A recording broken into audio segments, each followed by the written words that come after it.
Welcome to Chillin' 101. We hope this video helps. You begin by matching expectations. Open your project panel and locate the clip. Right-click and choose Modify Right Arrow Interpret Footage to assume a frame rate. This changes playback timing without re-encoding. Once done, select the desired FPS value and press OK. You do this because it preserves clip duration while forcing Premiere to treat frames at the new cadence. Make sure to check how audio sync responds. If audio drifts, you may need to unlink or adjust pitch settings next. Now choose between conforming and full frame rate conversion. Conform is instant.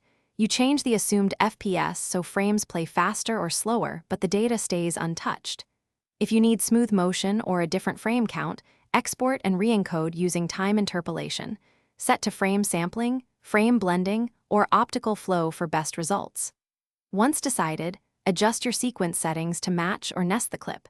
This avoids mismatched playback. Make sure to preview segments with motion to confirm artifacts are acceptable. Finish by rendering and exporting at the target frame rate. Choose match sequence or set a specific FPS in export settings. You should render the timeline to see accurate motion before final output. If you notice stutter, switch the clip's time interpolation to optical flow and re-render. This smooths missing frames. If audio slips after retiming, unlink and adjust audio manually or re-export audio at the new length. One quick troubleshooting tip. Duplicate the clip and test interpolation settings.